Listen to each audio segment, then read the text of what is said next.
નમસ્કાર પ્રણામ મિત્રો, જય માતાજી, જય શ્રી કૃષ્ણ. મિત્રો, આજે હું જે વાર્તા લઈને આવ્યો છું એની અંદર એક રહસ્ય છુપાયેલું છે, તો અંત સુધી સાંભળજો. તમને રહસ્યમય વાર્તા સાંભળવાની મજા આવશે. તો ચાલો શરૂ કરીએ. હોસ્પિટલમાં પાગલ વ્યક્તિઓને થોડી સ્વતંત્રતા મળે અને માનસિક રીતે એ લોકો મુક્તિ અને હળવાશ અનુભવે એ માટે હોસ્પિટલમાં એક ખાસ વ્યવસ્થા ઊભી કરી જગ્યા ફાળવવામાં આવી હતી, જ્યાં એક વિશાળ મેદાનમાં કેટલાક વૃક્ષો વાવેલા હતા. જે પૈકી કેટલાક વૃક્ષો નીચે બેસવા માટે ઓટલાઓ બનાવેલા હતા, તો કેટલાક ઝાડ નીચે બાકડાઓ પણ મૂકેલા હતા. જો કે કેટલાક બાકડાઓ સાથે મજબૂત સાંકળો પણ બાંધેલી હતી.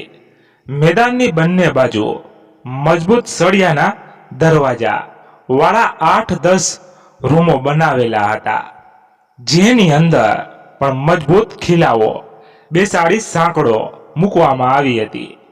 આ વ્યવસ્થા એટલા માટે હતી કે કદાચ કોઈ પાગલ અચાનક પોતાનું માનસિક સંતુલન ખોઈ બેસે અથવા તો એકબીજા સાથે લડી બેસે તો તાત્કાલિક હોસ્પિટલના કર્મચારીઓ એને મજબૂત સાંકળોથી બાંધી એના પર કાબુ મેળવી શકે. સામાન્ય રીતે અહીં હોસ્પિટલના સુરક્ષા કર્મીઓ, ડોક્ટર્સ અને નર્સિસ સિવાય કોઈને પણ પ્રવેશવા દેવામાં આવતા નથી હોતા. પણ છતાં કોઈ અહીં પ્રવેશ મેળવવા ઈચ્છતા હોય તો એ પોતાના પ્રવેશ માટે આવશ્યક કારણો અથવા પ્રવેશ માટેનો હેતુ સ્પષ્ટ જણાવી પરવાનગી મેળવવા અરજી કરી શકતા હતા. જો કે એ અરજીઓ હોસ્પિટલના સુપરિન્ટેન્ડન્ટ દ્વારા જાતે તપાસવામાં આવતી અને યોગ્યતા જણાયે પોતાની સહીવાળો પરમિશન લેટર અરજદારને આપવામાં આવતો. એ લેટર બતાવી અરજદાર પાસ મેળવી અહીં પ્રવેશી શકતા હતા. સત્યજીત પાસ મેળવી નોર્થ કોર્નર તરફ વળ્યો, જ્યાં આ ખાસ વોર્ડ આવેલો હતો. ગેટ પાસે આવી સત્યજીતે ત્યાં કેબિનમાં બેઠેલા ચોકીદારને પાસ બતાવ્યો. ચોકીદારે એક નજર સત્યજીત પર કરી અને ગેટ ખોલી એન્ટ્રી આપી. અંદર પ્રવેશી સત્યજીત જિજ્ઞાસાવશ બધું જોઈ રહ્યો હતો. અલગ અલગ જગ્યાએ પાગલો પોતાની ધૂનમાં લીન મન ગમતી અલગ અલગ પ્રવૃત્તિઓ કરી રહ્યા હતા. એક પાગલ 2-4 પાગલોને વાર્તા સંભળાવી રહ્યો હતો. એક પાગલ જાણે કોઈ આંદોલન કરી રહ્યો હોય એમ જોર જોરથી નારાઓ લગાવી રહ્યો હતો. એક પાગલ ઈશારાથી ધીમા અવાજે ચૂપ રહેવા કહી રહ્યો હતો. તો વળી 2 પાગલો સામ સામે નજીવા ટોપિક પર તર્ક વિતર્ક કરી રહ્યા હતા. એક પાગલ જાણે પોતે હોય ડોક્ટર હોય એમ વર્તી રહ્યો હતો, તો વળી બીજો પોતાને પોલીસ સમજી અન્ય પાગલોને ધમકાવી રહ્યો હતો. સત્યજીતને આ બધું જોઈને ખૂબ જ મજા આવી રહી હતી. એણે ચારેય તરફ એક નજર કરી. ગેટની બાજુમાં બંને તરફ આગાસી પર જવા સીડીઓ બનાવેલી હતી. 2-4 કર્મચારીઓ ત્યાં અગાસી પર ઊભા ઊભા વાતો કરી રહ્યા હતા. સામેની તરફ નજર કરી તો ત્યાં પણ 2 ખુલ્લી કેબિન જેવી બેઠકો હતી. 3-4 કર્મીઓ ત્યાં બેસીને બીડીઓ પીતા પીતા વાતો કરી રહ્યા હતા અને સાથે સાથે ગ્રાઉન્ડ પર પાગલો તરફ પણ નજર કરી લેતા હતા. ક્ષણવાર માટે તો સત્યજીતને લાગ્યું કે તે એક અલગ જ દુનિયામાં આવી પહોંચ્યો હતો. પણ અહીંયાના કર્મચારીઓ માટે હવે આ કાંઈ નવું નહોતું. એ તો હવે મોટા ભાગના પાગલોથી, એના વર્તનથી અને એની રોજિંદી ક્રિયાઓથી પરિચિત થઈ ગયા હતા. કદાચ એમ કહીએ તો પણ ચાલે કે તેઓ આ વાતાવરણથી હવે ટેવાઈ ગયા હતા. સત્યજીતે પોતાનું નિરીક્ષણ ચાલુ રાખ્યું. એણે જોયું કે એક પાગલ ઝાડ પર ચડ્યો વળી નીચે ઉતર્યો. થોડી વાર રહી બીજા ઝાડ પાસે જઈ એના પર ચડવા લાગ્યો. આ બાજુ એક પાગલ બાકડાને નીચે ઘૂસી ક્યારનો કાંઈક શોધી રહ્યો હતો. સત્યજીત આ બધું જોતો જોતો વચ્ચે સુધી આવી પહોંચ્યો હતો. અચાનક એનું ધ્યાન એક પાગલ તરફ ગયું. એણે નોટિસ કર્યું કે જ્યારથી એ આવ્યો ત્યારથી એ પાગલ શાંતિથી ત્યાં બાકડે જ બેઠો હતો. એના ચહેરા પર કોઈ ભાવ જોઈ શકાતા નહોતા. શૂન્ય મંશ બનીએ બસ સામેની બાજુ નીચે જમીન તરફ જોઈ જાણે ઊંડા વિચારમાં ખોવાયેલો હતો. પોતાની આજુબાજુ શું ચાલી રહ્યું છે એનાથી જાણે એને કોઈ નિસ્બત જ ન હોય એવું એના ચહેરા પર વર્તાઈ રહ્યું હતું. સત્યજીતને થયું કે આ વ્યક્તિ પાગલ તો નથી લાગતો. નક્કી એને કોઈ ઊંડો આઘાત પહોંચ્યો હોવો જોઈએ. અહીં કેટલાક પાગલોનું વર્તન એવું હતું કે પહેલી નજરે જોતા એ પાગલ હશે એ માન્યમાં પણ ન આવે. પણ ખબર નહીં કેમ સત્યજીતને બાકડા પર બેઠેલા એ પાગલ વિશે જાણવાની ઉત્સુકતા જન્મી. એ તરત જ એના વિશે વધુ જાણવા સામેની બાજુ ખુલ્લી કેબિન જેવી બેઠકમાં બેઠેલા કર્મીઓ તરફ આગળ વધ્યો. સત્યજીત હજી એમની પાસે પહોંચે એ પહેલા એક પાગલે આવી સત્યજીતનો હાથ પકડી લીધો. સત્યજીત એના તરફ વળ્યો કે તરત જ એ પાગલે સત્યજીતનો કાટલો ઝાલી લીધો. સત્યજીત કાંઈ પ્રતિક્રિયા કરે એ પહેલા સામેની કેબિનમાંથી એક સુરક્ષા કર્મી દોડીને એ બંનેની પાસે આવી પહોંચ્યો. સત્યજીતને પાગલ પાસેથી છોડાવી સુરક્ષા કર્મીએ પાગલ સામે જોઈ પૂછ્યું, શું વાત છે? કેમ તમે આ ભાઈનો કાટલો પકડ્યો હતો? એ મારી પાસેથી 500 રૂપિયા ઉછીના લઈ ગયો હતો. આજે 2 મહિના થવા આવ્યા તોય હજી પાછા નથી આપતો. પાગલે પોતાનો બચાવ કરતા ફરિયાદ કરી, આજે તો એમની પાસે નથી પણ કાલે પાકું આપી દેશે હો. કર્મચારીએ પાગલને કહ્યું અને પછી સત્યજીત સામે જોઈ ખાતરી કરવા પૂછ્યું, કેમ આપી દેશો ને? સત્યજીત જાણે એમની વાત સમજી ગયો હોય એમ એણે હકારમાં માથું હલાવ્યું અને હા કહી, પણ કાલે એને કહી દેજો કે પાકું આપી દે, બાકી મજા નહીં આવે. પાગલે ચીમકી ઉચ્ચારી, હા આપી દેશે, ના આપે મારી પાસેથી લઈ જજો. સુરક્ષા કર્મીએ આશ્વાસન આપતા કહ્યું. પાગલને જાણે ખાતરી થઈ ગઈ હોય એમ બંને તરફ એક તીરસી નજર કરી ત્યાંથી જતો રહ્યો. એટલે સત્યજીતે થોડી હળવાશ અનુભવી. આ એનું રોજનું છે. ખબર નહીં કોણ એની પાસેથી 500 રૂપિયા ઉછીના લઈ ગયું હશે. એકાદ 2 દિવસે ગમે તેનો કાટલો પકડી ઉઘરાણી કરતો રહે છે. આપણે એને પૂછીએ કે કેમ કાટલો પકડ્યો તો જવાબ પણ એક જ હોય કે 2 મહિના થઈ ગયા, હજી પાછા નથી આપ્યા. મજાની વાત તો એ છે કે છેલ્લા 1.5 વર્ષથી એ અહીં જ છે. સુરક્ષા કર્મીએ હસતા હસતા કહ્યું. એની વાત સાંભળી સત્યજીત પણ હસવા લાગ્યો. સુરક્ષા કર્મી સત્યજીતને કેબિન તરફ દોરી ગયો. પાણીનો ગ્લાસ ભરી સત્યજીતને આપતા પૂછ્યું, શ્રીમાન આપનું નામ? અહીં ભૂલા પડવાનું કારણ? જી, હું સત્યજીત શર્મા છું. મેં મનોવિજ્ઞાનમાં અનુસ્નાતક કર્યું છે અને હાલ PhD શરૂ કર્યું છે, તો અહીં થોડું રિસર્ચ કરવા આવ્યો છું. સત્યજીતે પાણીનો ગ્લાસ હાથમાં લેતા કહ્યું, રિસર્ચ અને અહીં આ ગાંડાઓની વચ્ચે વળી શું રિસર્ચ? માફ કરશો પણ મને તો લાગે આ સમય વેડફવા જેવું જ છે. પેલા સુરક્ષા કર્મીએ પોતાનો અભિપ્રાય આપતા કહ્યું, આ વાતોમાં તમારી સાચી છે, પણ આ બધી રસ અને શોખની વાતો છે. આપનું નામ જણાવશો? સત્યજીતે પૂછ્યું. જી, મારું નામ પ્રહલાદ સિંહ છે અને મારી સાથે આ બીજા સાહેબ બેઠા છે. એ ગેહલોત સાહેબ છે. અમે અહીં સિક્યોરિટી ગાર્ડ તરીકે ફરજ બજાવીએ છીએ. પ્રહલાદ સિંહે પોતાનો પરિચય આપતા કહ્યું. સત્યજીતે ગેહલોત સાહેબ સામે જોઈ હળવી સ્માઇલ સાથે નમસ્તે કહ્યું. સામે ગેહલોતજીએ નમસ્તે કહ્યું.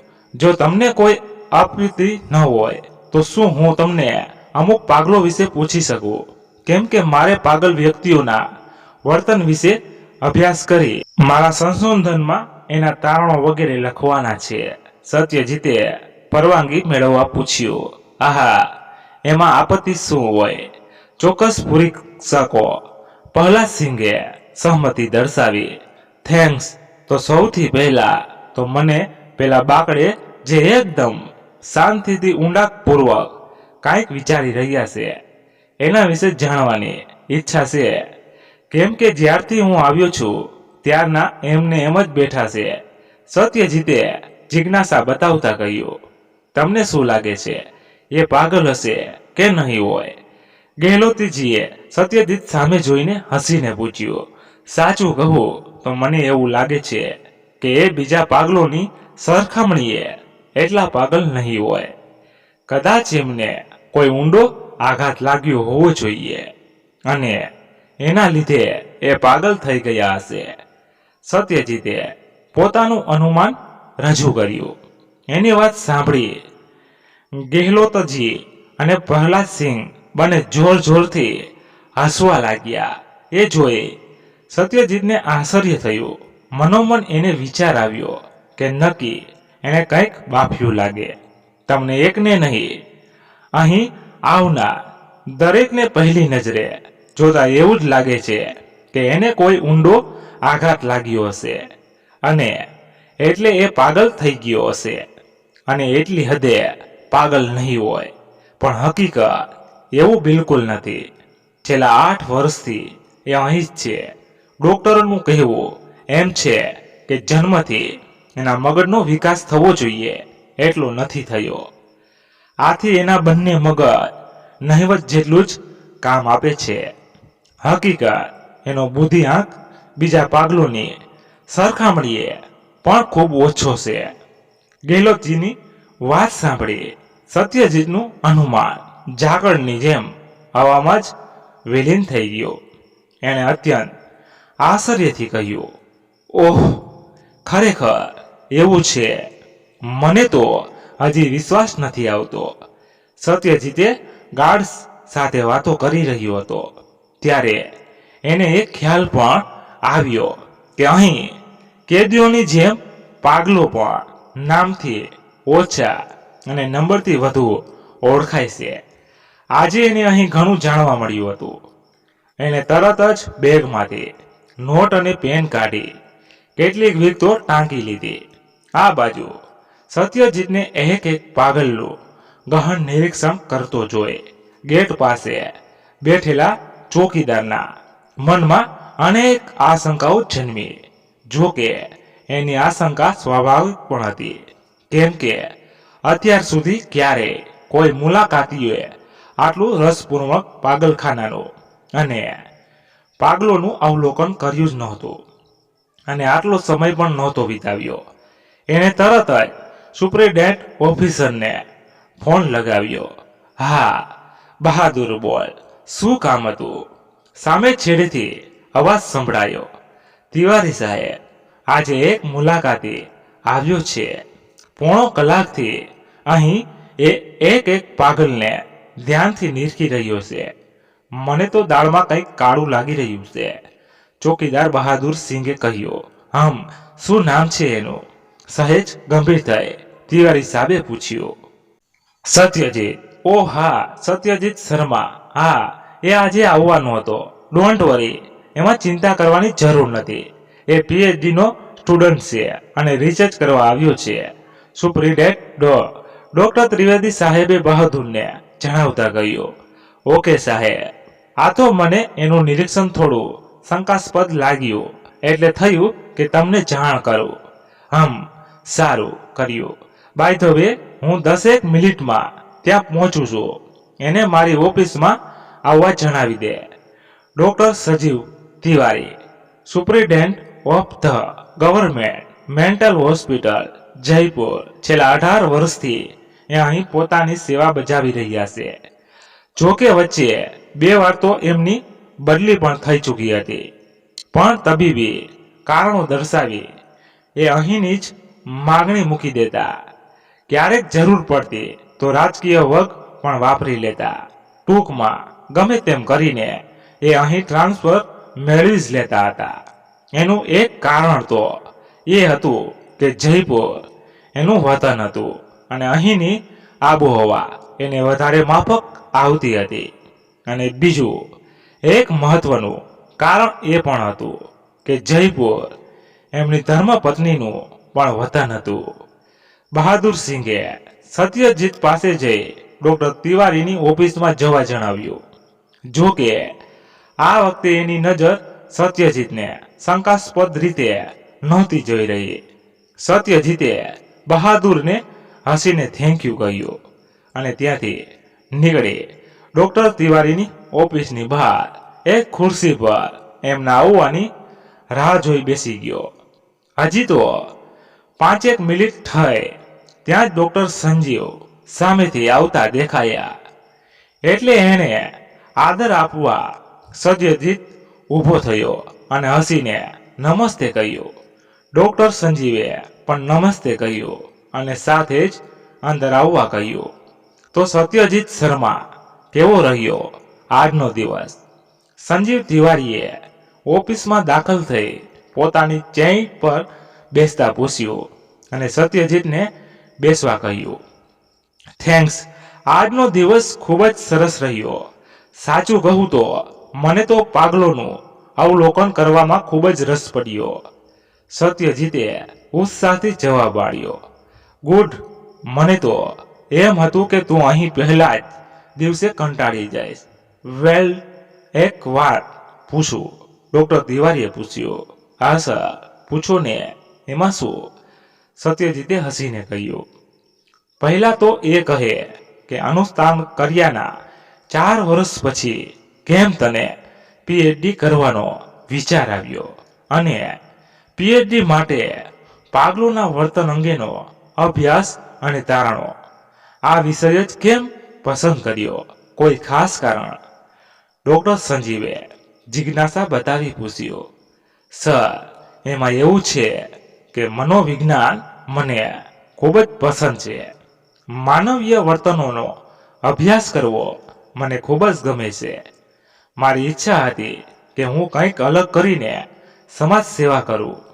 જો કે એ માટે મેં પોસ્ટ ગ્રેજ્યુએશન પછી વિકલાંગ બાળકોને ભણાવવા માટે 1 વર્ષ માટે ખાસ બીએડ પણ કર્યું અને સ્પેશિયલ ટીચર તરીકે 2 વર્ષ જોબ પણ કરી. સાચું કહું તો મને એ સ્પેશિયલ ચિલ્ડ્રન સાથે કામ કરવાની ખૂબ જ મજા આવતી હતી. પણ એકવાર હું એમને કંઈક શીખવતો હતો ત્યારે અચાનક મને વિચાર આવ્યો કે સ્પેશિયલ ટ્રેનિંગથી જો આ બાળકોને મદ અંશે નોર્મલ લાઈફ અપાવી શકાય હોય તો પાગલોને પણ જો સાયકોલોજીકલી ખાસ ટ્રીટમેન્ટ અને સ્પેશિયલ અટેન્શન મળે તો એની લાઈફ પણ થોડી ઘણી સુધારી શકાય. બસ આ જ કારણ છે કે પીએચડી માટે મેં આ વિષય પસંદ કર્યો. સત્યજીતે પોતાના વિચારો રજૂ કરતા જણાવ્યું. સત્યજીતની વાત સાંભળી ડોક્ટર તિવારી બોલ્યા. વાહ, ખૂબ સરસ વિચાર છે તારા. જો કે હું કોઈને પણ અહીં મુલાકાત માટે આટલા દિવસની પરમિશન નથી આપતો, પણ તારા વિચારો જાણીને અને ખાસ તો શનિવારે મને તારી ભલામણ જેણે કરી હતી એ તારા ગાઈડ ડોક્ટર ડી.કે. તિવારી સાથેની ઓળખાણને લીધે હું તારા રિસર્ચ માટે તને 15 દિવસ માટે પાસ ઇસ્યુ કરાવી આપું છું. પણ એ માટે વાત થઈ હતી એ મુજબ. હા, સમજી ગયો સર. આજે સાંજે જ તમને તમારું પેમેન્ટ કેશમાં મળી જશે. Thank you so much sir. Doctor Tiwari આગળ કહે એ પહેલા જ એનો ઈશારો સમજી લેતા સત્યજીતે કહ્યું.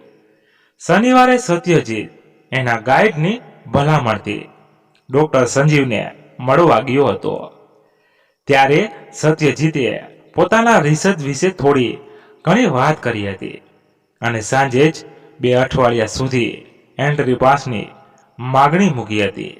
ત્યારે પહેલાં તો ડોક્ટર સંજીવે એને 1 દિવસના કામચલાઉ પાસ માટે પોતાની સાઇનવાળો લેટર આપ્યો હતો અને જણાવ્યું હતું, જો તને લાગે તારે અહીંથી રિસર્ચ કરવું જોઈએ તો એ માટે તારે મને 20,000 રૂપિયા કેશ આપવા પડશે અને આ ડીલ હોસ્પિટલની બહાર થશે.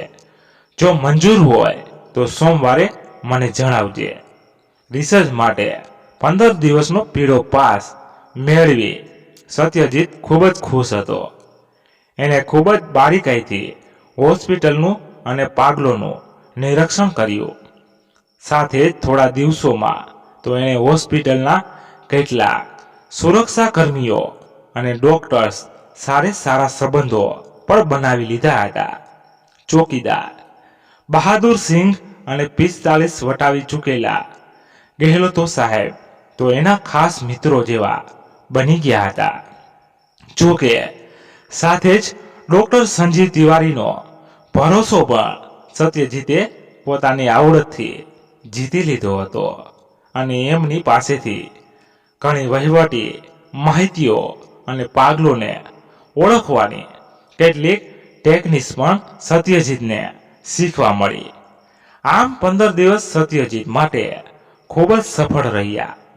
એ માટે એણે ડોક્ટર તિવારીનો ખૂબ ખૂબ આભાર માન્યો. શનિવારે પોતાનું રિસર્ચ પૂરું કરી સત્યજીત નીકળી ગયો. બીજે દિવસે રવિવારની રજા હોવાથી હોસ્પિટલમાં જરૂરિયાત મુજબ જ સ્ટાફ હાજર રહેતો હતો. એના બીજા દિવસે સોમવારે સવારે પોલીસ ફોર્સ અચાનક હોસ્પિટલમાં આવી પહોંચી અને પાગલ નંબર 1120 અને પાગલ નંબર 1141ની ધરપકડ કરી. હાથકડી પહેરાવી પોલીસ વેનમાં બેસાડી લઈ ગઈ. એ સાથે એક ટીમ ડોક્ટર સંજીવ તિવારીના ઘરે પણ પહોંચી ગઈ અને એની પણ ધરપકડ કરી હાથકડી પહેરાવી પોલીસ મથકે લઈ ગઈ. અચાનક બનેલી આ ઘટનાથી હોસ્પિટલમાં હડકંપ મચી ગયો. છેલ્લા 40 વર્ષથી આ હોસ્પિટલ કાર્યકર હતી ત્યારે કોઈની ધરપકડ કરવામાં પોલીસની ટીમ આવી રીતે અચાનક આવી પહોંચી હોય એવી આ પહેલી જ ઘટના હતી. પોલીસે જરૂરી કાર્યવાહી હાથ ધરી બંને કેદીઓને હાઈકોર્ટના હવાલે સોંપી દીધા.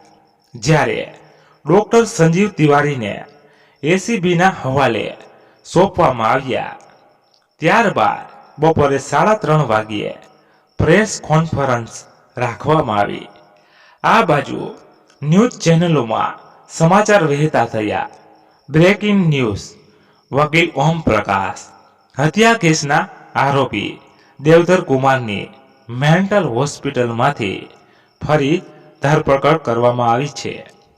એ સાથે જ 7 મહિના પહેલા મનોજ પાંડેની હત્યાકાંડમાં સંડોવાયેલા આરોપી અનવર હુસેનને પણ સીઆઈડીની ટીમ દ્વારા ઓપરેશન હાથ ધરી મેન્ટલ હોસ્પિટલમાંથી દબોચી લેવામાં આવ્યો છે.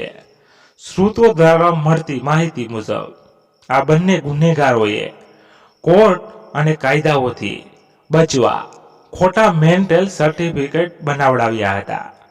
અહીં મહત્વનું એ પણ છે કે પોલીસ ટીમ દ્વારા જે સિક્રેટ ઓપરેશન હાથ ધરવામાં આવ્યું હતું એમાં સામે આવ્યું કે મેન્ટલ હોસ્પિટલના સુપ્રિન્ટેન્ડન્ટ પણ આ સાંઠગાંઠમાં સંડોવાયેલા હોઈ શકે છે.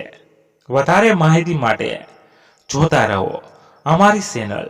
અભી તક સબસે તેજ પ્રેસ કોન્ફરન્સ હોલમાં અલગ અલગ ચેનલોમાં ન્યૂઝ રિપોર્ટર પહોંચી ચૂક્યા હતા. સામે સ્ટેજ પર પોલીસ ટીમના વરિષ્ઠ અધિકારીઓ ગોઠવાઈ ગયા હતા. પોલીસ વડાએ પત્રકારોને સંબોધતા કહ્યું, ગુનાઓ કરી ગુનેગારો હવે પોલીસની આંખોમાં ધૂળ ઝોકી કોર્ટ સાથે પણ છેતરપિંડી કરતા થયા છે. ત્યારે આવા ગુનેગારોને આકરામાં આકરી સજા થાય એ માટે એનો પર્દાફાશ કરવા માટે હાથ ધરેલું આ ઓપરેશન અમારા ડિપાર્ટમેન્ટ માટે ખૂબ જ મહત્વપૂર્ણ હતું અને એ માટેનો સંપૂર્ણ શ્રેય હું અમારી સીઆઈડી ટીમના કાબિલ ઇન્સ્પેક્ટર એસપી સત્યેન્દ્ર પ્રકાશને આપું છું. એમના જ નેજા હેઠળ આ સ્પેશિયલ ઓપરેશન હાથ ધરવામાં આવ્યું હતું. તો હું ઈચ્છું છું કે હવે આ વિશે વધારે માહિતી એ પોતે જ આપે. એસપી સત્યેન્દ્ર પ્રકાશે પોતાને સોંપાયેલા આ ઓપરેશન વિશે જણાવતા કહ્યું, સૌ પ્રથમ તો હું અમારા વરિષ્ઠ અધિકારી શ્રીમાન RS ચૌહાણ સાહેબનો હૃદયપૂર્વક આભાર માનું છું કે જેમણે મારી રજૂઆતને ધ્યાને લઈ જરૂરી વહીવટ કાર્યવાહી હાથ ધરી. હાઈકોર્ટ પાસેથી આ ખાસ ઓપરેશન હાથ ધરવા મંજૂરી મેળવી આપી અને મારા પર વિશ્વાસ મૂકી મને આ ખાસ ઓપરેશનની જવાબદારી સોંપી. ત્યારબાદ મારી ટીમનો પણ હું ખૂબ ખૂબ આભાર માનું છું, જેની મદદથી હું આ ઓપરેશન સફળ બનાવી શક્યો. ટેબલ પર મૂકેલો પાણીનો ગ્લાસ હાથમાં લઈ એક નાનકડી ઘૂંટ ભરી સત્યેન્દ્ર પ્રકાશે આગળ કહ્યું, પહેલી વાત તો એ કે આરોપી દેવધર કુમારના કેસમાં પોલીસે જે જહેમત ઉઠાવી હતી એનાથી અમારા ડિપાર્ટમેન્ટને એ પાકી ખાતરી હતી કે એના વકીલ દ્વારા કોર્ટમાં રજૂ થયેલા પુરાવાઓ જે કે એ સાબિત કરતા હતા કે દેવધર મેન્ટલી ડિસ્ટર્બ છે એ ખોટા જ હતા. પણ સર્ટિફિકેટમાં તારીખ વકીલ ઓમ પ્રકાશની હત્યાના 6 મહિના પહેલાની હતી. તેમજ અનવર હુસેન કેસમાં પણ આવું જ બન્યું હતું, પણ પૂરતા પુરાવાનો અભાવે બંને કેસ ક્લોઝ થઈ ચૂક્યા હતા અને કોર્ટ તરફથી ખાસ ટ્રીટમેન્ટ માટે બંનેને મેન્ટલ હોસ્પિટલમાં મોકલી દેવામાં આવ્યા હતા. અમારા માટે આ બંને ગુનેગારો વિરુદ્ધ ઠોસ સબૂત એકત્રિત કરવા એક મોટી ચેલેન્જ હતી, કેમ કે જો મેન્ટલ સર્ટિફિકેટ ઇસ્યુ કરનાર સુપ્રિન્ટેન્ડન્ટ ઓફિસર જો પોતે પણ આ મામલે સંડોવાયેલા હોય તો એ કોઈ પણ પ્રકારે પોલીસને મદદરૂપ થવાના જ નહોતા. એ અમને વિશ્વાસ હતો. એટલે મારા માટે આ ઓપરેશન સફળ બનાવવા ગમે તે પ્રકારે હોસ્પિટલમાં દાખલ થવું અતિ આવશ્યક હતું, કેમ કે એના માટે અમને ત્યાંથી જ સચોટ પુરાવાઓ મળી શકે તેમ હતા. આથી લીગલ પ્રોસેસ કરી અમે સત્યજીત શર્મા નામથી ડોક્યુમેન્ટ્સ તૈયાર કર્યા. જો કે એનો ઉપયોગ આ ઓપરેશન પૂરતો જ સીમિત રહેશે એવું મેં વ્યક્તિગત સોગંદનામું પણ રજૂ કર્યું હતું. સત્યજીત એટલું, હું એક PhD સ્ટુડન્ટ છું અને રિસર્ચ કરવા હેતુથી જ આવ્યો છું એવો વિશ્વાસ જીતી શકું એ માટે મેં ડૉક્ટર સંજીવ તિવારીના જ જાણીતા એવા એક વ્યક્તિ ડૉક્ટર DK તિવારીને ગાઈડ તરીકે પસંદ કર્યા અને એમના જ દ્વારા એન્ટ્રી પાસ માટે ભલામણ કરી. ત્યારબાદ મને સબૂત એકત્રિત કરવાની પૂરતી તક મળી ગઈ અને ઓપરેશન સફળ રહ્યું. બંને આરોપીઓને સકંજામાં લેવા એસપી સત્યેન્દ્ર પ્રકાશે રણનીતિ તૈયાર કરી. કઈ રીતે દરેકનો વિશ્વાસ જીત્યો, કોણે મદદ કરી અને એમની મદદથી કઈ રીતે બટન માઇક, પેન કેમેરા જેવા ખાસ ઉપકરણો થકી ફોટો, ઓડિયો અને વિડીયો ફોર્મેટમાં પુરાવાઓ એકત્રિત કર્યા. તેમજ કેટલીક વહીવટી બાબતો જેવી કે જૂની તારીખમાં મેન્ટલ સર્ટી આપી શકાય એ હેતુથી સર્ટિફિકેટ ઇસ્યુ રજિસ્ટરમાં કેવી રીતે 15-20 એન્ટ્રીઓ પછી એકાદ નંબર ખાલી છોડી દેવામાં આવ્યો હતો. આ ઉપરાંત હોસ્પિટલના જનરલ રજિસ્ટર, એન્ટ્રી રજિસ્ટર વગેરેમાં પણ ઘણી છેડછાડ જોવા મળી, જેના ફોટો પાડી લીધા વગરે દરેક બાબતોમાં ટૂંકમાં પણ વિગતવાર રીતે જણાવી અને પોતાની વાત પૂર્ણ કરી. ત્યાં હાજર સૌએ તાળીઓના ગડગડાટથી ત્યારબાદ ન્યૂઝ રિપોર્ટના કેટલાક સવાલોના જવાબો અપાયા અને પ્રેસ કોન્ફરન્સ પૂર્ણ કરી સૌ છૂટા પડ્યા. વકીલ ઓમ પ્રકાશ અને મનોજ પાંડે હત્યાના સમાચાર જે તે સમયે ન્યૂઝ ચેનલોમાં અને સમાજપત્રોમાં વિશે ચર્ચામાં રહ્યા હતા. ત્યારે સત્યેન્દ્ર પ્રકાશે ખાસ ઓપરેશન હાથ ધરી એ બંને કેસમાં મુખ્ય આરોપીઓને પુખ્ત સબૂતો સાથે આજે એકવાર ફરી દબોચી લીધા હતા અને હવે વધુ સુનાવણી માટે બંને કેસ એકવાર ફરી ઓપન થવાના હતા. આથી એ સ્વાભાવિક હતું કે આ બાજુ ન્યૂઝ ચેનલોમાં પણ એકવાર ફરીથી બ્રેકિંગ ન્યૂઝ થવા લાગ્યું.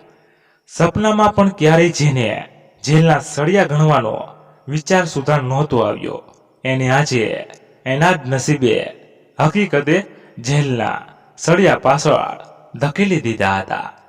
સત્યજીતને રિસર્ચ માટે હોસ્પિટલમાં દાખલ થવાની અને નિરીક્ષણ કરવાની પરમિશન આપવા બદલ અને એના પર આટલો ભરોસો મૂકવા પર એ મનોમન અત્યારે પોતાની જાતને કોસી રહ્યા હતા. અણધારી આવી પડેલી આફતે ડોક્ટર સંજીવ તિવારી પાસેથી એની આબરૂ, મનોમોભો, પ્રતિષ્ઠા અને પદ બધું જ એક ઝાટકે છીનવી લીધું હતું અને બદલામાં બદનામીની કાળી ચાદર ઓઢાડી અટહાસ્ય કરી એની સામે ઊભી હતી. સાંજના 7:30 થવા આવ્યા હતા. અનેક પ્રકારની ચિંતાઓ ઘેરાયેલો ડોક્ટર સંજીવ તિવારી એસીબીની કસ્ટડીમાં આંસુ વહાવતા એકાદ ખૂણામાં ઢગલો થઈને સૂનમૂન પડ્યા હતા. ત્યારે અચાનક એક જાણીતા અવાજે એને સંબોધીને સાથ આપ્યો. ડોક્ટર તિવારીને લાગ્યું કે કોઈ એને મળવા આવ્યું. એણે ખાતરી કરવા નજર ઊંચી કરીને જોયું. સામે એસપી સત્યેન્દ્ર પ્રકાશ મંદ હાસ્ય સાથે એની સામે જોઈ ઊભા હતા.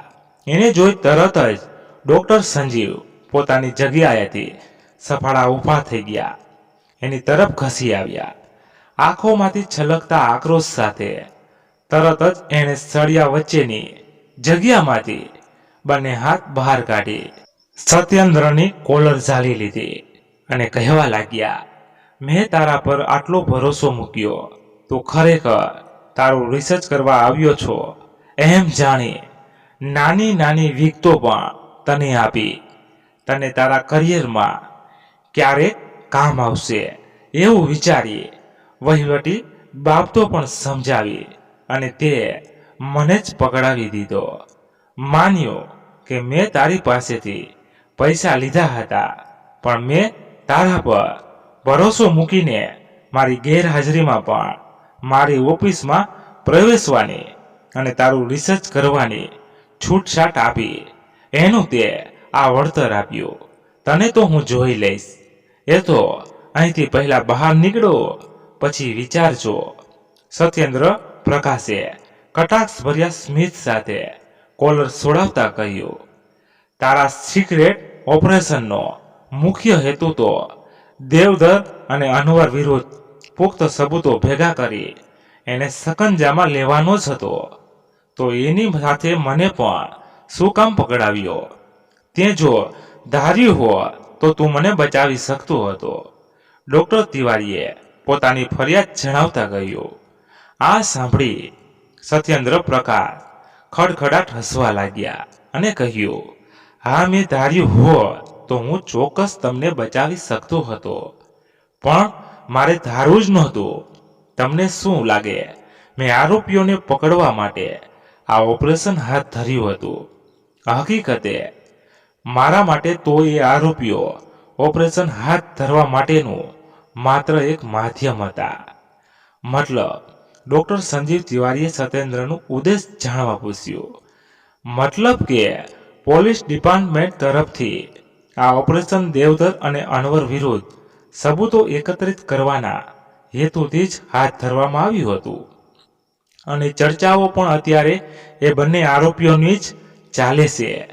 પણ મારું વ્યક્તિગત ઉદ્દેશ હતો તમારી વિરુદ્ધ એવા ઠોસ સબૂતો શોધવા કે જે તમને સખ્તમાં સખ્ત સજા અપાવવામાં પર્યાપ્ત હોય. જેવો સત્યેન્દ્ર પ્રકાશે ઘટસ્ફોટ કર્યો એ સાથે જ ડોક્ટર સંજીવ તિવારીની આંખો આશ્ચર્યથી એકદમ પહોળી થઈ ગઈ. ડોક્ટર સંજીવે એ જ આશ્ચર્ય સાથે ખાતરી કરવા પૂછ્યું, તો શું પહેલેથી તારો ટાર્ગેટ હું જ હતો? હા, તમારી વિરુદ્ધ કડકમાં કડક કાર્યવાહી હાથ ધરી શકું અને એ માટે ઠોસ પુરાવાઓ ભેગા કરવા તમારી દરેક ગતિવિધિ પર હું નજર રાખી શકું.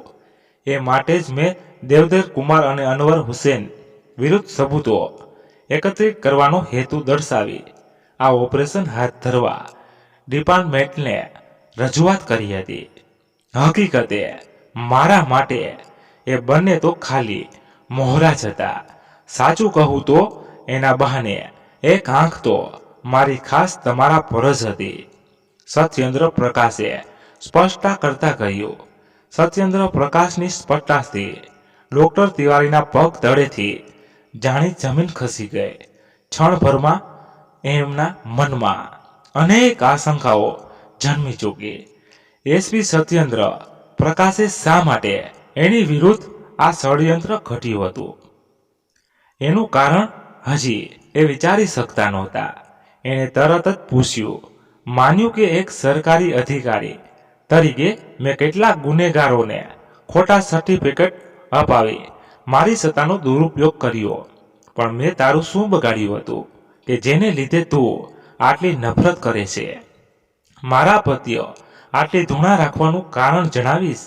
હા, કેમ નહીં? એમ સમજી લો કે જણાવવા જ હું અહીં મળવા આવ્યો છું. આજથી 15 વર્ષ પહેલા એક વ્યક્તિએ આપની જ હોસ્પિટલમાં આત્મહત્યા કરી લીધી હતી. યાદ છે? સત્યેન્દ્ર પ્રકાશે પૂછ્યું. કોણ? ટેક્સી ડ્રાઈવર રાઘવ પ્રકાશ. ડોક્ટર સંજીવે તરત જ ખાતરી કરવા પૂછ્યું. ઓહ, તો એમનું નામ આપને હજી યાદ છે? તો એ પણ યાદ જ હશે કે એ પાગલ નહોતા. સત્યેન્દ્ર પ્રકાશે કહ્યું.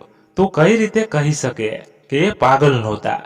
ડોક્ટર તિવારીએ પ્રશ્ન પૂછી શંકા વ્યક્ત કરી. કેમ કે એ વ્યક્તિ બીજું કોઈ નહીં પણ મારા પિતા હતા. સત્યેન્દ્ર પ્રકાશે જવાબ પાડ્યો. સત્યેન્દ્રનો જવાબ સાંભળી ડોક્ટર સંજીવ તિવારીના પગ તળેથી એકવાર ફરી જાણે જમીન ખસી ગઈ.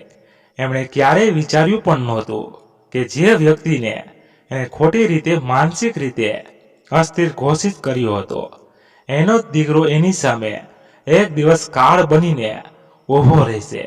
એના કપાળે પરસેવો વળવા લાગ્યો. શું બોલવું એ પણ એને સૂઝતું નહોતું. 15 વર્ષ પહેલા એ ઘટના એની આંખો સામે તરવરવા લાગી. વાત એમ હતી કે રાઘવજી પ્રકાશ જે સોસાયટીમાં રહેતા હતા એ જ સોસાયટીમાં રહેતા શ્રીમંત પરિવારનો સ્વસંદી છોકરો 16-17 વર્ષની એક છોકરીની એકલતાનો લાભ લઈ એની સાથે બળાત્કાર ગુજારી અને ધમકાવી ગયો કે ખબરદાર આ વિશે કોઈને જણાવ્યું છે તો બાકી પૂરી સોસાયટીમાં તને બદનામ કરી દઈશ. પણ એ છોકરીએ એની ધમકીને ગણકાર્યા વગર હિંમત ભેગી કરી પોતાના પરિવારને બધી જ વાત જણાવી અને એ છોકરા વિરુદ્ધ બળાત્કારની ફરિયાદ નોંધાવવાની કોશિશ કરી તો એના બીજે જ દિવસે મોકો જોઈ એ છોકરીની હત્યા કરી દેવામાં આવી. હત્યાનો કેસ દાખલ થયો પણ કોઈ ગવાહી આપવા તૈયાર ન થયું. ત્યારે રાઘવજી પ્રકાશે એના પરિવારને સાંત્વના આપી ગવાહી આપવાનું વચન આપ્યું. ટેક્સી લઈ એ ઘરે આવતા હતા ત્યારે જે છોકરો પોતાના 2 મિત્રો સાથે એ છોકરીની હત્યા કરીને કારમાં બેસી ભાગી રહ્યો હતો. હત્યા થતા તો બીજા પણ 2-4 લોકોએ જોયું જ હશે પણ પારકી પીડા કોઈને પોતાની ન લાગે. માનવતા અંતરના અવાજને દબાવી સૌએ મૌન સેવ્યું. ત્યારે રાઘવ પ્રકાશે એ નરાધમ વિરુદ્ધ ગવાહી આપવાનું સાહસ બતાવ્યું. પણ એનું એમને શું વળતર મળ્યું? કોર્ટમાં એમની ગવાહી માન્ય ના રહે એ માટે કાવતરું ઘડી એમને માનસિક રીતે અસ્થિર ઘોષિત કરી દીધા. અને મૌન જોઈ સત્યેન્દ્ર પ્રકાશે રોષ ઠાલવતા કહ્યું, મારે બસ એટલું જ જાણવું છે કે નોકરી મેળવ્યાના 3જા જ વર્ષે તમે જ્યારે આ ખોટા સર્ટિફિકેટ પર તમારી સહી કરી રહ્યા હતા ત્યારે તમારો હાથ એકવાર ડગમગ્યો હતો કે નહીં? મારા પિતા જોર જોરથી ચીખો પાડી રહ્યા હતા કે હું પાગલ નથી. પણ છતાં એમની ઘરેથી ઉઠાવડાવી લેવામાં આવ્યા અને હોસ્પિટલમાં ભરતી કરી દેવામાં આવ્યા. તમે જાણતા હતા કે એ સંપૂર્ણપણે સ્વસ્થ છે, છતાં એમને જ્યારે શોક આપી રહ્યા હતા ત્યારે તમારા હાથ કાંપ્યા હતા કે નહીં? સત્યેન્દ્રની આંખો સહેજ ભીની થઈ ગઈ. એ થોડી વાર અટક્યો અને વાત આગળ વધારતા કહ્યું, એક સ્વસ્થ વ્યક્તિને માનસિક રીતે અસ્થિર ઘોષિત કરી તમે તો તમારા માટે તગડી રકમ મેળવી લીધી, પણ એમના પરિવારને સંઘર્ષ કરવા, તકલીફો વેઠવા છોડી દીધો. અને એટલેથી પણ તમે ક્યાં અટક્યા હતા? તમારા ઇશારે હોસ્પિટલમાં મારા પિતાને જે ટોર્ચર કરવામાં આવ્યું એ કેટલું અસહ્ય હશે કે એમને આત્મહત્યા કરી લેવાનું સહેલું લાગ્યું. તમારી પત્ની અને બાળકો તો મખમલના સોફા પર આરામથી સૂતા હશે, પણ તમારા એ કૃત્યથી મેં અને મારી માતાએ જે કષ્ટ ઉઠાવ્યા, જે તકલીફો વેઠી, એનો હું મૂક સાક્ષી રહ્યો છું. સત્યેન્દ્ર પ્રકાશે જે વૃત્તાંત સંભળાવ્યું એ પછી ડૉક્ટર સંજીવ તિવારી પાસે પ્રત્યુત્તર વાળવા હવે કાંઈ જ નહોતું. એમણે સત્યેન્દ્રને પાસે માફી માંગતા કહ્યું, મને માફ કરી દે, હું તારા પિતાનો ગુનેગાર છું. પૈસાની લાલચે મને આંધળો બનાવી દીધો હતો.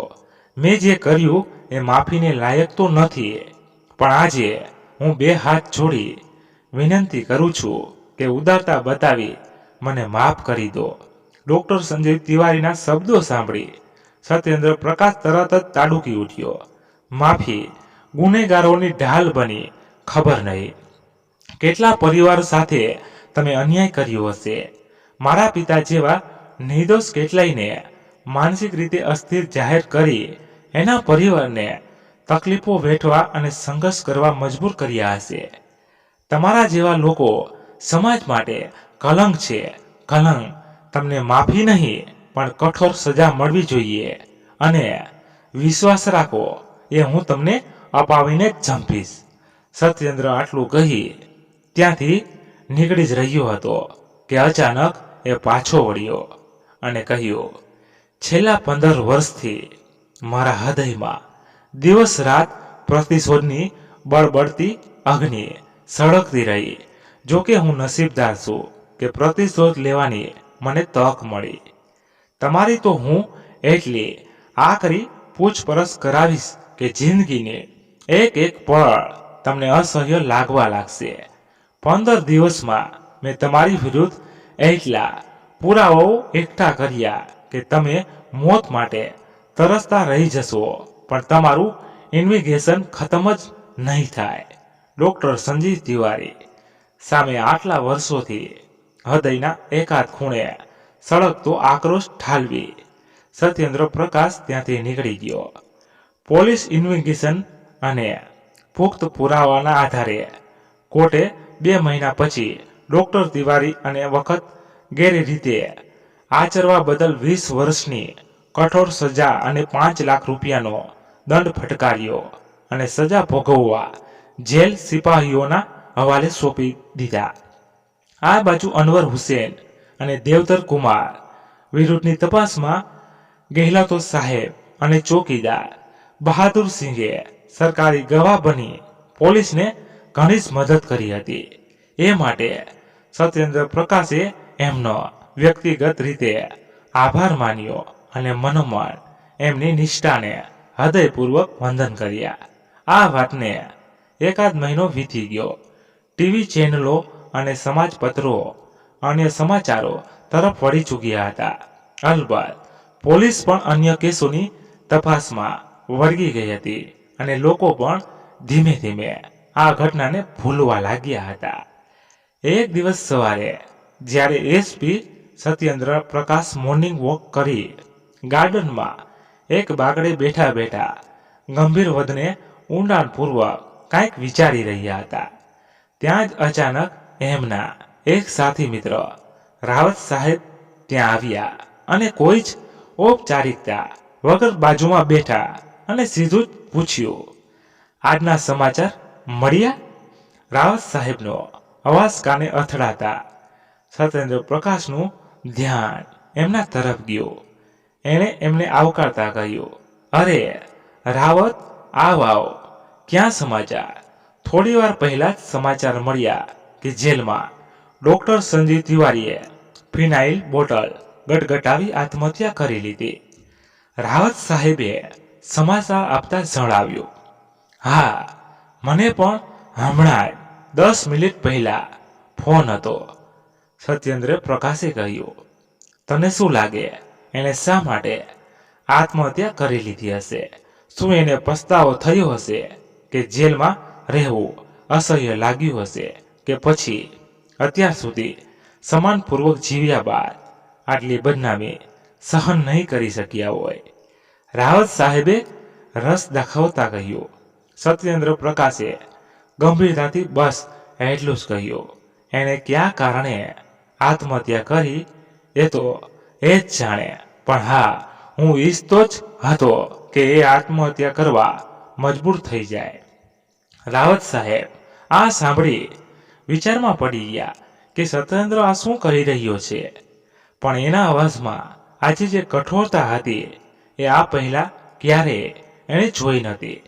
રાવત સાહેબ કાંઈ સમજી શકતા તો નહોતા, પણ એણે જોયું કે એસપી સત્યેન્દ્ર પ્રકાશની આંખોમાંથી આજે કોઈ વર્ષો જૂનો પ્રતિશોધની અગ્નિ અંગારાઓ બની વરસી રહી હતી.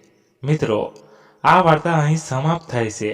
આશા રાખું છું તમને ગમી હશે અને તમારે શું કહેવું છે તે કોમેન્ટમાં જણાવજો. અને તમને આવી વાર્તાઓ પસંદ છે તો પણ જણાવજો.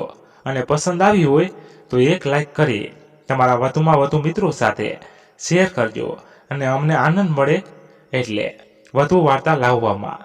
ધન્યવાદ. ફરી મળીએ નવી વાર્તા સાથે. ત્યાં સુધી બધા મસ્ત રહો, તંદુરસ્ત રહો. જય માતાજી, જય દ્વારકાધીશ. હર હર મહાદેવ, મહાદેવ, મહાદેવ, મહાદેવ. જય શ્રી રામ, જય બજરંગ બલી. મિત્રો, ખાસ નોંધ, આ આખી પૂરેપૂરી વાર્તા કાલ્પનિક છે. પાત્રોમાં નામ આવતા બધા કાલ્પનિક છે, તો કોઈ સાથે સરખાવવા નહીં. Thank you so much. જલ્દી મળી નવી વાર્તા સાથે.